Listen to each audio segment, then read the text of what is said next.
Assalamualaikum warahmatullahi wabarakatuh.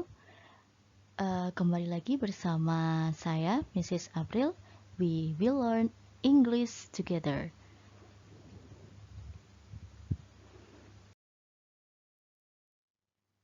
Okay, our topic today is about verb. Jadi topik kita selanjutnya adalah tentang kata kerja verb. Pengertiannya adalah kata yang menunjukkan tindakan, aksi, sikap, keadaan, dan kejadian. Nah, fokus kita kali ini adalah kata yang menunjukkan sikap, keadaan. Jadi hanya menunjukkan sikap dan keadaan. Kalau untuk tindakan, aksi, itu nanti di bagian selanjutnya. Jadi makanya yang kita gunakan kata kerjanya adalah yang berupa to be, is, am, dan are. Sebenarnya macamnya kata kerja tuh banyak verb itu ya. Tapi fokus kita kali ini hanya untuk menunjukkan sikap dan keadaan, yaitu menggunakan to be, is, am, are. Nah, fungsinya apa ketiga is, am, are ini ya? Untuk menghubungkan subjek dengan complement. Complement ini pelengkap. Pelengkap itu bisa berupa noun, kata benda, adverb, kata keterangan, dan adjektif, kata sifat.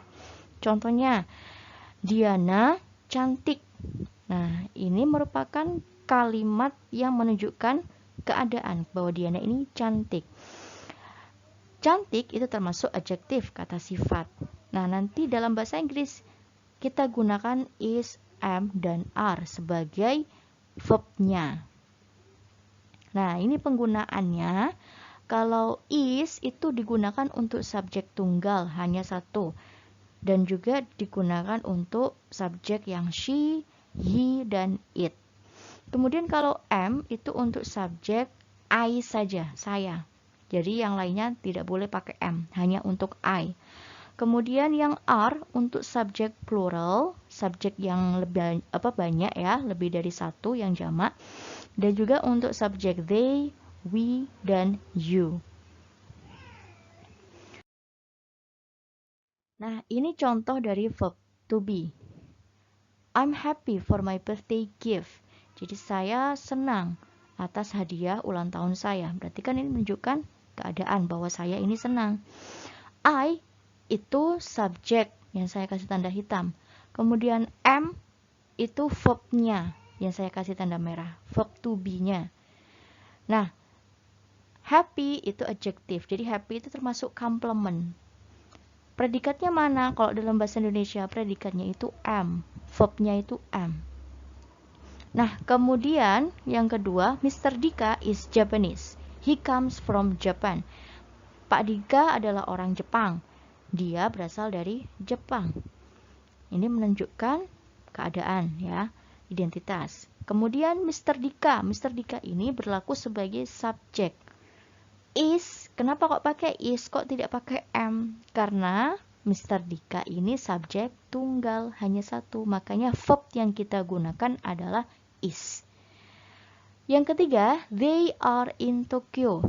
They spend their holiday. Mereka sedang berada di Tokyo. Mereka menghabiskan liburan mereka. Menunjukkan keadaan ya. Keadaannya mereka sedang berada di Tokyo.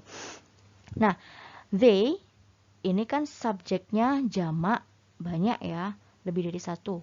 Verb yang kita gunakan bukan is, bukan am, tapi menggunakan are yang saya kasih tanda merah. Nah, in Tokyo itu pelengkapnya. Pelengkapnya dia sebagai adverb, kata keterangan tempat. Adverb of place. Ketiga kalimat ini kita sebut sebagai positive sentence. Kalimat positif. Kalimat selanjutnya, how are you? Artinya bagaimana kabarmu? Bagaimana kabar kalian? Nah, kenapa kok terbalik? Kok bukan how you are? Ini karena kalimat ini berupa question sentence, kalimat tanya. Jadi nggak boleh you are, harus dibalik menjadi are you, how are you. Selanjutnya ada she is not teacher. Dia bukan seorang guru. Nah, kenapa kok pakai is verbnya? Karena subjeknya adalah she, subjek tunggal. Di situ ada kata not. Not itu artinya bukan, artinya tidak. Kenapa kok saya beri tanda merah? Supaya kalian tahu bahwa kalimat tersebut termasuk kalimat negative sentence. Jadi ada 3 jenis kalimat yang menggunakan kata kerja verb be, yaitu positif, interrogatif atau question sentence, kalimat tanya, dan kalimat negatif. Nah, ini disebut dengan nominal sentence. Saya kasih contoh lagi ya. Ini positive sentence-nya, kalimat positifnya. Diana is diligent. Artinya Diana itu rajin. Menunjukkan keadaan ya. Manakah subjeknya? Subjeknya adalah Diana. Manakah verbnya? Verbnya adalah is. Kenapa kok menggunakan is? Karena Diana adalah subjek tunggal, hanya satu. Negatif sentence-nya, bagaimana cara merubah? Dari Diana is diligent, tinggal menambahkan not setelah is. Diana is not diligent. Menjadi kalimat negatif. Artinya Diana tidak rajin. Nah, kalimat kata is not itu bisa digabung menjadi isn't. Diana isn't diligent. Itu kita bisa gabung ya. Kemudian kalau question sentence-nya, bagaimana kalimat tanyanya? Tinggal membalik verb be-nya, kata kerja be, is mr, itu kita taruh di awal kalimat.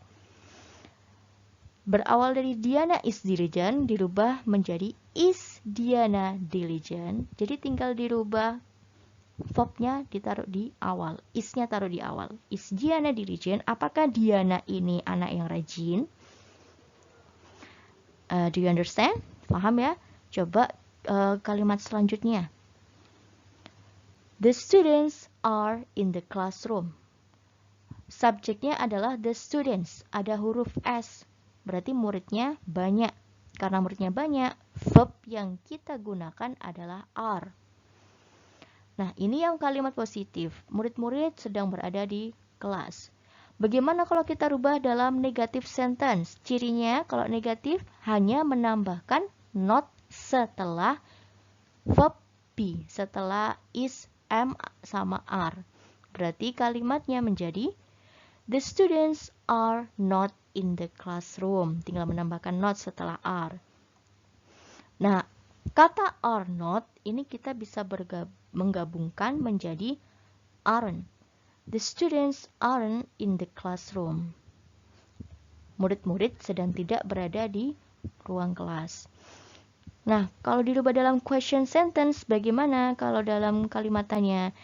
Hanya tinggal membalik is mr-nya ditaruh di awal. Berarti bagaimana kalau kalimat ini? Are the students in the classroom? Apakah murid-murid sedang berada di kelas? Begitu ya. Do you understand? Kalian paham? Okay, good. Okay, this is time to say goodbye. Before we close our lesson, let's say Alhamdulillahirabbil alamin. Sudah belajar dan memahami materi kali ini. Thank you and see you. Sampai jumpa in the next video. Wassalamualaikum warahmatullahi wabarakatuh. Bye.